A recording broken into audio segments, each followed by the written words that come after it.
Assalamualaikum warahmatullahi wabarakatuh. Perkenalkan, nama saya Rina Dwi Desyanti dari kelas 10 AKL 3, nomor absen 10. Di sini saya akan mempresentasikan makalah 3 yang berjudul Ancaman terhadap Negara dan Upaya Penyelesaiannya di bidang IPOLEK Sosbudankam. Rumusan masalah. 1. Apa ancaman terhadap integrasi nasional? 2. Apa saja ancaman di bidang IPOLEK Sosbudankam? 3. Bagaimana peran masyarakat untuk mengatasi berbagai ancaman dalam membangun integrasi nasional?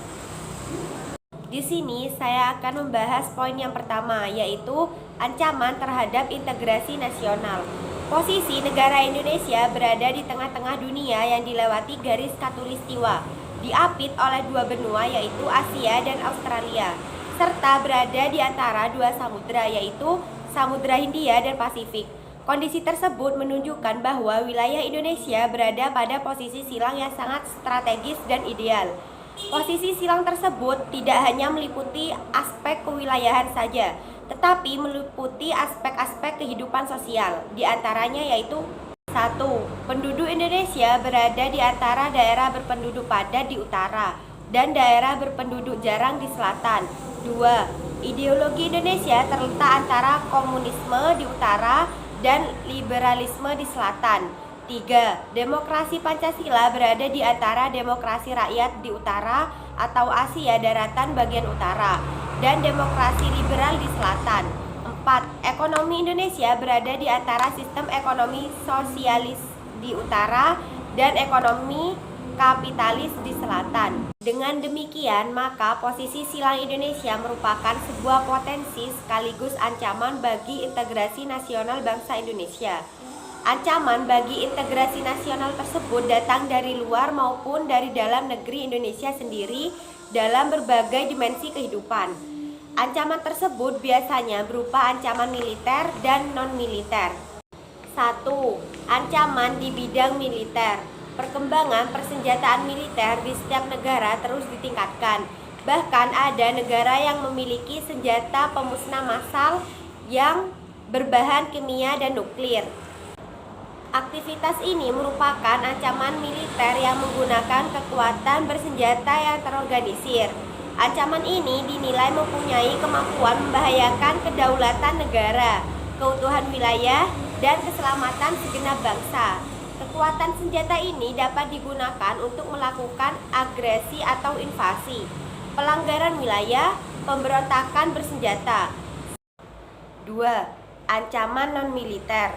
Ancaman non-militer pada hakikatnya ancaman yang menggunakan faktor-faktor non-militer dinilai mempunyai kemampuan yang membahayakan kedaulatan negara, kepribadian bangsa, keutuhan wilayah, dan keselamatan segenap bangsa.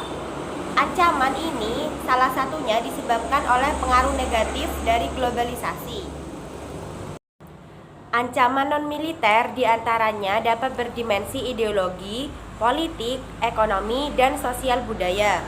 Contoh ancaman non-militer seperti pengaruh gaya hidup atau lifestyle kebarat-baratan, sudah tidak mencintai budaya sendiri, tidak menggunakan produk dalam negeri, dan sebagainya. Poin yang nomor 2 yaitu ancaman di bidang IPOLEK Sosbudankam. Ancaman adalah setiap usaha dan kegiatan baik dari dalam negeri maupun luar negeri yang dinilai membahayakan kedaulatan negara, keutuhan wilayah negara, dan keselamatan segenap bangsa. Berikut ini sebagai ancaman bagi bangsa Indonesia dilihat dari berbagai kehidupan. 1. Ancaman di bidang ideologi. Secara umum, bangsa Indonesia menolak dengan tegas paham komunis dan Zionis. Akibat dari penolakan tersebut, tentu saja pengaruh dari negara-negara komunis dapat dikatakan tidak dirasakan oleh bangsa Indonesia. Kalaupun ada, pengaruh tersebut sangat kecil ukurannya. Akan tetapi, bukan berarti bangsa Indonesia terbebas dari pengaruh paham lainnya, misalnya pengaruh liberalisme. 2. Ancaman di bidang politik. Ancaman di bidang politik dapat bersumber dari dalam negeri maupun luar negeri.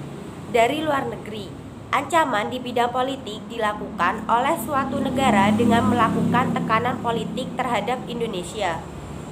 Intimidasi, provokasi, atau blokade politik merupakan bentuk ancaman non-militer berdimensi politik yang seringkali digunakan oleh pihak-pihak lain untuk menekan negara lain. Kedepan, bentuk ancaman yang berasal dari luar negeri diperkirakan masih berpotensi terhadap Indonesia, yang memerlukan peran dari fungsi pertahanan non-militer untuk menghadapinya. Ancaman yang berdimensi politik yang bersumber dari dalam negeri dapat berupa penggunaan kekuatan berupa pengerahan massa untuk menumbangkan suatu pemerintahan yang berkuasa, atau menggalang kekuatan politik untuk melemahkan kekuasaan pemerintah. Selain itu, ancaman separatisme merupakan bentuk lain dari ancaman politik yang timbul dari dalam negeri. 3. Ancaman di bidang ekonomi. Pada saat ini, ekonomi suatu negara tidak bisa berdiri sendiri. Hal tersebut merupakan bukti nyata dari pengaruh globalisasi. Dapat dikatakan saat ini tidak ada lagi negara yang mempunyai kebijakan ekonomi yang tertutup dari pengaruh negara lain. Pengaruh globalisasi perekonomian merupakan suatu proses kegiatan ekonomi dan perdagangan di mana negara-negara di seluruh dunia menjadi satu kekuatan pasar yang semakin terintegrasi tanpa rintangan batas teritorial negara. Ancaman kedaulatan Indonesia dalam bidang ekonomi diantaranya adalah sebagai berikut. A. Indonesia akan kedatangan oleh barang-barang dari luar dengan adanya perdagangan bebas yang tidak mengenal adanya batas-batas negara. B. Perekonomian negara kita akan dikuasai oleh pihak asing seiring dengan semakin mudahnya orang asing menanamkan modal di Indonesia. C. Persaingan bebas akan menimbulkan adanya pelaku ekonomi yang kalah dan menang.